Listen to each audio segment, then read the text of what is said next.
ಎಲ್ಲರಿಗೂ ವರಮಹಾಲಕ್ಷ್ಮಿ ಹಬ್ಬದ ಶುಭಾಶಯಗಳು. ನಿಮಗೆ ಲಕ್ಷ್ಮಿ ಆರೋಗ್ಯ, ಭಾಗ್ಯ, ಸಂಪತ್ತು, ಸಂತೋಷ, ನೆಮ್ಮದಿ ಕೊಟ್ಟು ಕಾಪಾಡಲಿ ಅಂತ ಹಾರೈಸ್ತೀನಿ. ಇವತ್ತಿನ ಹಬ್ಬದ ದಿನಚರಿ ನಾನು ಲಕ್ಷ್ಮಿಗೆ ಅಲಂಕಾರ ಮಾಡೋದ್ರಿಂದ ಶುರು ಮಾಡಿದ್ದೀನಿ. ನಾವು ನಿನ್ನೆ ರಾತ್ರಿನೇ ಡೆಕೋರೇಷನ್ ಎಲ್ಲ ಮಾಡ್ಕೊಂಡ್ವಿ, ಮಿಕ್ಕಿದ ಕೆಲಸ ಎಲ್ಲ ಮಾಡ್ಕೊಂಡ್ವಿ. ನೀವು ಆ ಲಾಗ್ ನೋಡಿರ್ತೀರ ಅಂತ ಅಂದ್ಕೊಂಡಿರ್ತೀನಿ. ಸೊ ಹಾಗಾಗಿ ಬೆಳಗ್ಗೆ ಎದ್ದು ಸ್ನಾನಗಿನ ಮಾಡಿಕೊಂಡು ದೇವರ ಮುಖವಾಡಕ್ಕೆ ಅಲಂಕಾರ ಮಾಡ್ಕೊಳ್ಳೋಣ ಅಂತ ಅಂದ್ಕೊಂಡ್ವಿ. ಸೊ ಹಾಗಾಗಿ ಐಲೈನರ್ ತಗೊಂಡು ಕಣ್ಣಿಗೆ ಮತ್ತು ಐಬ್ರೋಗೆಲ್ಲ ಈ ಥರ ಅಲಂಕಾರ ಮಾಡ್ಕೋತಾ ಇದ್ದೀನಿ. ಇತ್ತೀಚೆಗೆ ಮಾರ್ಕೆಟಲ್ಲಂತೂ ತುಂಬಾ ವೆರೈಟೀಸ್ ಬಿಟ್ಬಿಟ್ಟಿದ್ದಾರೆ ಈ ಥರ ಡೆಕೋರೇಷನ್ ಪರ್ಪಸ್ಗೆಲ್ಲ. ಮುಖವಾಡಕ್ಕೆ ಅಲಂಕಾರ ಮಾಡೋದಕ್ಕೆ ತುಂಬಾ ವೆರೈಟೀಸ್ ಇದೆ. ನಾವು ಇದನ್ನು ರೀಸೆಂಟಾಗಿ ಮುಖವಾಡ ತೊಗೊಂಡಿದ್ದು, ಹಾಗಾಗಿ ಅದೆಲ್ಲ ಶಾಪಿಂಗ್ ಮಾಡಿಲ್ಲ. ಸಿಂಪಲ್ಲಾಗಿ ಈ ಥರ ಮಾಡ್ಕೊಂಡಿದ್ದೀವಿ. ನೆಕ್ಸ್ಟ್ ಇಯರ್ ಏನಾದರೂ ಪರ್ಚೇಸ್ ಮಾಡೋಣ ಅಂತ ಅಂದ್ಕೊಂಡ್ವಿ. ನಾನೊಂದು ಟಿಪ್ಸ್ನ ಶೇರ್ ಮಾಡ್ತೀನಿ. ಇಲ್ಲಿ ಫೇಕ್ ಐಲ್ಯಾಶ್ ಇರುತ್ತಲ್ಲ, ಅದನ್ನು ಕಣ್ಣಿಗೆ ಅಂಟಿಸಿದ್ರೆ ತುಂಬಾ ಲುಕ್ ಕೊಡುತ್ತೆ, ತುಂಬಾ ಚೆನ್ನಾಗಿ ಕಾಣುತ್ತೆ.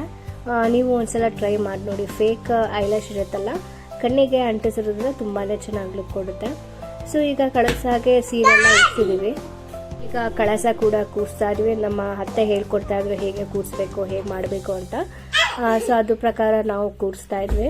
ಕಳಸ ಎಲ್ಲ ಕೂರಿಸ್ಮೇಲೆ ಆಮೇಲೆ ಮುಖವಾಡ ಹಾಕಿ ಅದಕ್ಕೆ ಅಲಂಕಾರ ಮಾಡಿ ಒಡವೆ ವಸ್ತ್ರಗಳೆಲ್ಲ ಹಾಕ್ತಾ ಇದ್ವಿ. ಫಸ್ಟ್ ನಾವು ಅರಿಶಿನ ಕೊಂಬನ್ನ ಹಾಕಿದ್ವಿ. ಅದು ಅರಿಶಿನ ದಾಳದಲ್ಲಿ ಕಟ್ಟಿ ಅರಿಶಿನ ಕೊಂಬು ಹಾಕಿದ್ವಿ ಫಸ್ಟು. ಆಮೇಲೆ ಅಲಂಕಾರಕ್ಕೆ ಅಂತ ನಿಮ್ಮ ಹತ್ರ ಏನು ಅನುಕೂಲ ಇದೆ ಅದು ಒಡವೆ ಕೂಡ ಹಾಕ್ಬೋದು. ಸೊ ನಾವು ಈಗ ಹೊಸದಾಗಿ ಒಂದು ಡೈಮಂಡ್ ಸರ ತಗೊಂಡಿದ್ವಿ. ಅಂದರೆ ಕರಿಮಣಿ ಬಂದ್ಬಿಟ್ಟು ಜಸ್ಟ್ $1 ಬರುತ್ತೆ. ಅದು ಈ ಸಲ ಹಬ್ಬಕ್ಕೆ ಅಂತ ತೊಗೊಂಡಿದ್ವಿ. ಸೊ ಅದನ್ನು ಕೂಡ ಹಾಕಿದ್ವಿ. ಮತ್ತು ಗೋಲ್ಡ್ ಸ್ವಲ್ಪ ಜವೆರಲ್ಸ್ ಹಾಕಿದ್ವಿ. ಆಮೇಲೆ ಮತ್ತು ಲಾಂಗ್ ಚೈನ್, ಡಾಬ್ ಅದೆಲ್ಲ ಹಾಕಿ ಲಕ್ಷ್ಮಿನ ಅಲಂಕಾರ ಮಾಡಿದ್ವಿ.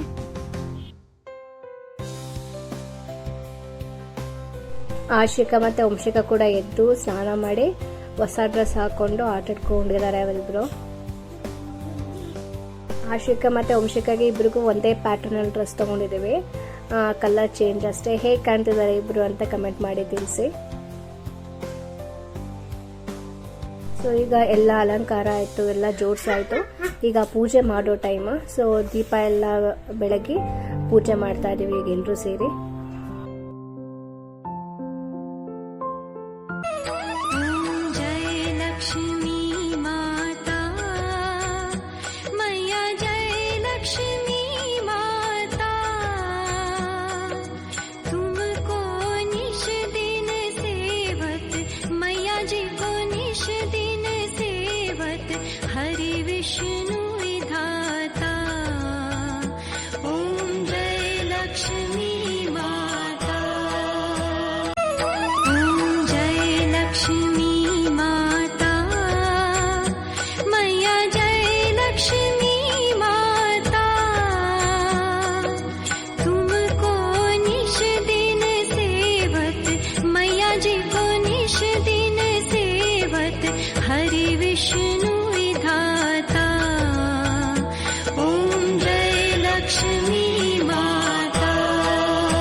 ನನ್ನ ಪ್ರೀವಿಯಸ್ ಲಾಗಲ್ಲಿ ನಾನು ಡೆಕೋರೇಷನ್ ಐಟಮ್ಸ್ ಎಲ್ಲ ತೋರಿಸಿದ್ದೆ, ಮತ್ತು ಲಾಸ್ಟ್ ಲಾಗಲ್ಲಿ ಕೂಡ ಡೆಕೋರೇಷನ್ ಹೇಗೆ ಮಾಡಿದ್ವಿ ಅನ್ನೋದು ಕೂಡ ತೋರಿಸಿದ್ದೆ.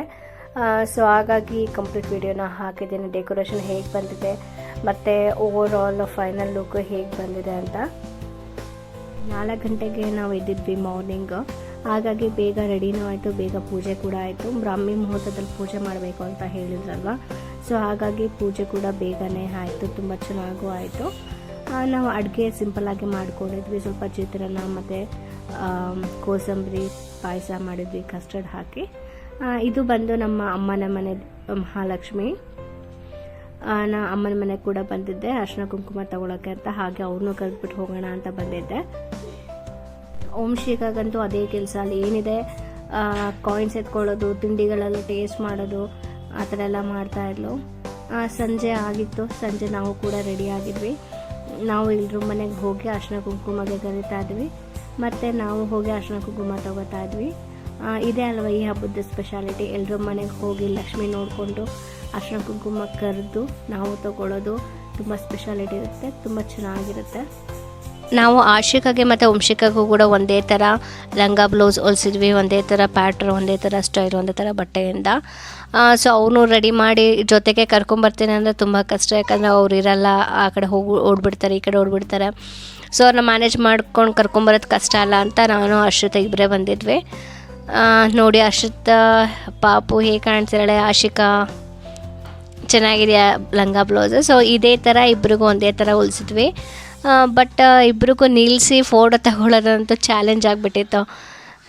ಸೊ ಇದು ವಂಶಿಕಾ ಔಟ್ಫಿಟ್. ಸೊ ನನಗೆ ಕಮೆಂಟ್ ಮೂಲಕ ತಿಳಿಸಿ ಹೇಗೆ ಕಾಣ್ತಿದ್ದಾರೆ ಇಬ್ಬರೂ ಅಂತ. ಇದು ನೆಕ್ಸ್ಟ್ ಸ್ಯಾಟರ್ಡೇ ಲಾಗ್ ಆಗಿರುತ್ತೆ. ಸೊ ಸ್ಯಾಟರ್ಡೇ ಬೆಳಗ್ಗೆ ಎದ್ದು ಪೂಜೆ ಮಾಡಿ ಲಕ್ಷ್ಮೀ ವಿಗ್ರಹನ ವಿಸರ್ಜನೆ ಮಾಡ್ತಾಯಿದ್ವಿ. ಅಂದರೆ ಸದ್ಯಕ್ಕೆ ಪೂಜೆ ಮಾಡಿ ಕಳಸನ ಅಲ್ಲಾಡಿಸಿ ಸ್ವಲ್ಪ ಸೈಡಿಗೆ ಇಡಬೇಕಂತೆ. ಸೊ ಅದಾದಮೇಲೆ ನೆಕ್ಸ್ಟ್ ಮಂಡೇ ರಕ್ಷಾಬಂಧನ ಕೂಡ ಇತ್ತಲ್ವ. ನಾನು ಹಾಗೆ ಊರಲ್ಲಿ ಕೂಡ ಇದ್ದೆ ಅಂತ ನನ್ನ ತಮ್ಮನಿಗೆ ರಾಖಿ ಕಟ್ಟೋಣ ಅಂತ ಬಂದಿದ್ದೆ. ಊರಲ್ಲಿ ಹೇಗೋ ಇದ್ದರೆ ಇದು ಆಗಿಬಿಡತ್ತಿಲ್ಲ. ಅಂದರೆ ಮಂಡೇ ಮತ್ತು ಬ್ಯಾಂಗ್ಳೂರಿಂದ ಬಂದು ರಾಖಿ ಕಟ್ಟೋಕ್ಕಾಗಲ್ಲ ಅಲ್ವಾ. ಸೊ ಹಾಗಾಗಿ ನಾನು ಸಂಡೇನೇ ರಾಖಿ ಕಟ್ಬಿಡ್ತಾ ಇದ್ದೇನೆ. ಅದ್ರ ಜೊತೆ ಇನ್ನೂ 2-3 ಸರ್ಪ್ರೈಸ್ ಕೂಡ ಇದೆ. ಏನು ಅಂತ ಬನ್ನಿ ತೋರಿಸ್ತೀನಿ. ನಾನು ನನ್ನ ತಮ್ಮನ ಕಟ್ತಾ ಇದ್ದೇನೆ. ವಂಶಿಕಾಗೆ ಇಬ್ಬರು ಅಣ್ಣಂದಿರಿದ್ದಾರೆ, ಒಬ್ಬರು ಗಂಗಾವತಿಲಿ, ಒಬ್ಬರು ಹುಣಸೂರಲ್ಲಿ. ಈಗ ಅಲ್ಲಿಗೆ ಹೋಗಿ ಕಟ್ಟೋಕ್ಕೆ ಆಗಲ್ಲ, ಟೈಮ್ ಇರಲಿಲ್ವಲ್ಲ. ಅದಕ್ಕೆ ಹತ್ರದಲ್ಲಿ ವಂಶಿ ತಮ್ಮ ಇದ್ದಾನೆ ಸನ್ವೀತ. ಸೊ ಅವ್ರಿಗೆ ಹೋಗಿ ಕಟ್ಟೋಣ ಅಂದ್ಕೊಂಡು ಮೈಸೂರಿಗೆ ಹೋಗಿದ್ವಿ. ನಮ್ಮ ಅಕ್ಕ ಅಂತೂ ಫುಲ್ ಖುಷಿಯಾಗಿಬಿಟ್ಲು ವಂಶಿಕಾನ ನೋಡಿ, ನಾವೆಲ್ಲ ಬಂದಿರೋದು ನೋಡಿ. ಸೊ ತುಂಬ ದಿನ ಆಗಿತ್ತು ನಮ್ಮ ಅಕ್ಕನ ಮನೆಗೆ ಹೋಗಿ. ಅಲ್ಲಿ ಹೋಗಿ ಇಬ್ಬರು ಆಟಾಡ್ಕೊಂಡು ಚೆನ್ನಾಗಿದ್ರು. ರಿಮೋಟ್ ಕಾರೆಲ್ಲ ಇತ್ತಲ್ಲ, ಒಂದೇ ಇಲ್ಲಿ ಅದೇನೋ ಮಕ್ಕಳು ಮೈಂಡ್ಸೆಟ್ಟೇ ಹಾಗೆ ಏನೋ, ಒಂದೇ ಸಾಮಾನಿಗೆ ಒಂದೇ ಆಟ ಸಾಮಾನಿಗೆ ಇಬ್ಬರು ಜಗಳ ಆಡ್ತಾಯಿದ್ರು. ಅಲ್ಲೂ ಫೈಟಿಂಗ್ ಮಾಡ್ತಾಯಿದ್ರು. ಇದು ನಮ್ಮ ಸನ್ವಿತ ಬರ್ಡೇ ಆಲ್ಬಮ್. ಸೊ ಇದೆಲ್ಲ ಮೆಮೊರೀಸ್ ರೀಕಾಲ್ ಮಾಡ್ಕೊತಾ ಇದ್ವಿ. ಆಲ್ಬಮ್ ಎಲ್ಲ ನೋಡಿ ಚೆನ್ನಾಗಿದೆ ಅಲ್ವಾ ಅಂತ. ಸೊ ನೋಡಿ ನಮ್ಮ ಅಕ್ಕ ಫ್ಯಾಮಿಲಿ ಎಷ್ಟು ಕ್ಯೂಟಾಗಿ ಎಷ್ಟು ಚೆನ್ನಾಗಿ ಕಾಣ್ತಾ ಇದೆ ಅಂತ. ಇದು ನಮ್ಮ ಅಮ್ಮ ಡ್ಯಾಡಿ, ಇದು ನಮ್ಮ ಫ್ಯಾಮಿಲಿ. ಸೊ ನಾವು ಬಂದಿದ್ದೀವಿ ಅಂತ ನಮ್ಮ ಅಕ್ಕ ಸ್ಪೆಷಲ್ ಅಡುಗೆ ಕೂಡ ಮಾಡ್ತಾ ಇದ್ದಾಳೆ. ನಮ್ಮ ಅಕ್ಕ ಕೂಡ ತುಂಬ ಚೆನ್ನಾಗಿ ಅಡುಗೆ ಮಾಡ್ತಾಳೆ. ಮಶ್ರೂಮ್ ಕಬಾಬ್ ರೆಡಿ ಮಾಡಿದ್ದಾಳೆ.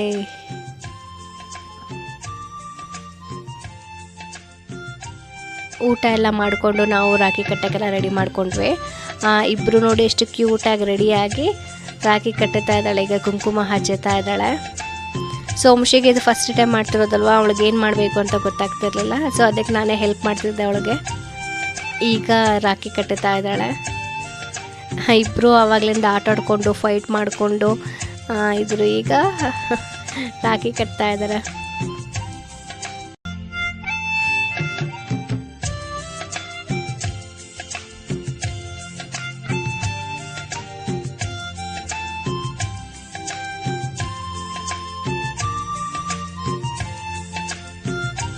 ಸೊ ಈಗ ಇಲ್ಲಿ ಇದು ರಾಖಿ ಪ್ರೋಗ್ರಾಮ್ ಹೋಗಿತ್ತು. ಈಗ ನಮ್ಮಮ್ಮ ಅವರ ತಮ್ಮನಿಗೆ ರಾಖಿ ಕಟ್ಟಬೇಕು ಅಂತ ಹೇಳ್ತಾಯಿದ್ರು.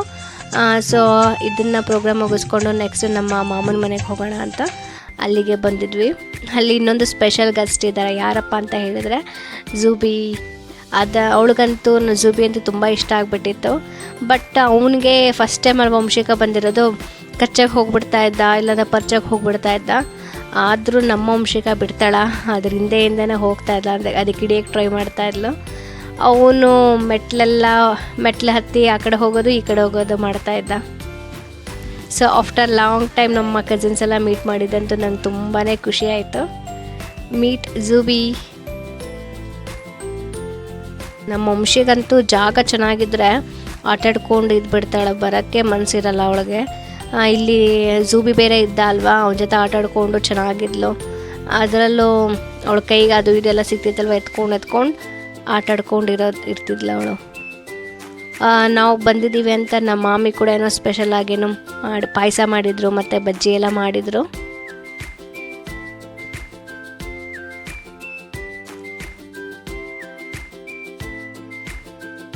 ಹಾಗೆ ಪಾಯಸ ಮತ್ತು ಬಜ್ಜಿ ತಿನ್ಕೊಂಡು ಎಲ್ಲ ಮಾತಾಡ್ಕೊಂಡು ಟೈಮ್ ಪಾಸ್ ಮಾಡ್ತಿದ್ವಿ. ತುಂಬಾ ಚೆನ್ನಾಗಿತ್ತು. ಆಫ್ಟರ್ ಲಾಂಗ್ ಟೈಮ್ ಎಲ್ಲರೂ ಮೀಟ್ ಮಾಡಿ, ಈ ಕೆಲಸದ ಪೀಸಲ್ಲಿ ಈ ಥರ ಮೀಟ್ ಮಾಡೋಕ್ಕೆ ಸಿಗೋಕ್ಕೆ ಆಗಲ್ಲ. ಸೊ ಹಾಗಾಗಿ ಇವತ್ತು ಸಿಕ್ಕಿದ್ರಿಂದ ತುಂಬಾ ಖುಷಿ ಆಯಿತು.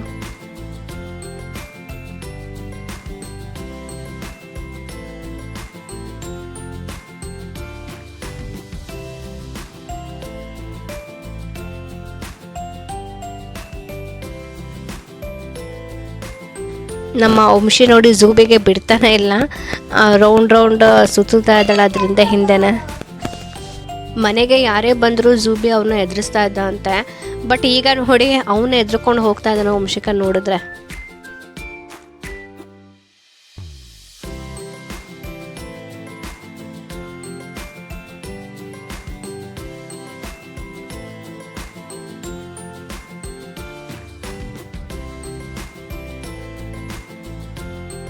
ಈಗ ನಮ್ಮಮ್ಮ ಅವರ ತಮ್ಮನಿಗೆ ಅಂದರೆ ನಮ್ಮ ಮಾವ ಅವ್ರಿಗೆ ರಾಖಿ ಕಟ್ತಾ ಇದ್ದಾರೆ. ರಕ್ಷಾಬಂಧನ ಹಬ್ಬ ಯಾಕೆ ಸೆಲೆಬ್ರೇಟ್ ಮಾಡ್ತಾರೆ ಅಂತ ಗೊತ್ತಾ? ನಾನು ಹೇಳ್ತೀನಿ ಬನ್ನಿ. ಈ ಹಬ್ಬ ಸಹೋದರಿಗೆ ರಾಖಿ ಕಟ್ಟೋ ಹಬ್ಬ. ಈ ರಾಖಿ ಕಟ್ಟೋದ್ರಿಂದ ಸಹೋದರಿಗೆ ನಾನು ಯಾವಾಗಲೂ ನಿನಗೆ ರಕ್ಷೆಯಾಗಿರ್ತೀನಿ ಅಂತ ಭರವಸೆ ಕೊಡೋ ಹಬ್ಬ. ಈ ರಾಖಿ ಹಬ್ಬ ಹೇಗಪ್ಪ ಬಂತು ಅಂತ ಹೇಳಿದ್ರೆ, ಶ್ರೀಕೃಷ್ಣ ಶಿಶುಪಾಲನ ವಧೆ ಮಾಡಿ ಶ್ರೀಚಕ್ರ ಹಿಂತಿರುವಾಗ ಶ್ರೀಕೃಷ್ಣನ ಬಲಕೈ ಮಣಿಕಟ್ಟಿಗೆ ಏಟಾಗ್ಬಿಡತ್ತಂತೆ. ಸೊ ಆಗ ಅಲ್ಲೇ ಇದ್ದಂಥ ದ್ರೌಪದಿ ಏನು ಮಾಡ್ತಾರೆ ಅಂತ ಹೇಳಿದರೆ, ಅವ್ರು ಸೀರೆ ಸೆರಗನ್ನು ಅರಿದು ತಕ್ಷಣ ಕೃಷ್ಣನ ಬಲಗೈ ಮಣಿಕಟ್ಟಿಗೆ ಕಟ್ತಾರಂತ, ರಕ್ತ ನಿಲ್ಲಿ ಅಂತ. ಸೊ ಅದನ್ನು ನೋಡಿ ಕೃಷ್ಣ ಭಾವುಕರಾಗಿ ಅದೇ ಕ್ಷಣದಿಂದ ದ್ರೌಪದಿನ ತಂಗಿ ಅಂತ ಸ್ವೀಕರಿಸ್ತಾರಂತೆ. ಮತ್ತು ಭರವಸೆ ಕೂಡ ಕೊಡ್ತಾರಂತೆ, ನಿನಗೆ ನಾನು ಇನ್ನು ಮುಂದೆ ರಕ್ಷಣೆ ಕೊಡ್ತೀನಿ ಅಂತ. ಸೊ ಹಾಗಾಗಿ ಕೌರವರಿಂದ ದ್ರೌಪದಿಗೆ ವಸ್ತ್ರಾಭರಣ ಆದಾಗ ಶ್ರೀಕೃಷ್ಣನ ಮೊರೆ ಹೋಗ್ತಾರೆ. ಸೊ ಆಗ ಶ್ರೀಕೃಷ್ಣ ಬಂದು ರಕ್ಷಣೆ ಮಾಡ್ತಾರೆ. ಸೊ ಇದೇ ರಕ್ಷಾಬಂಧನ ಹಬ್ಬದ ಸ್ಪೆಷಾಲಿಟಿ.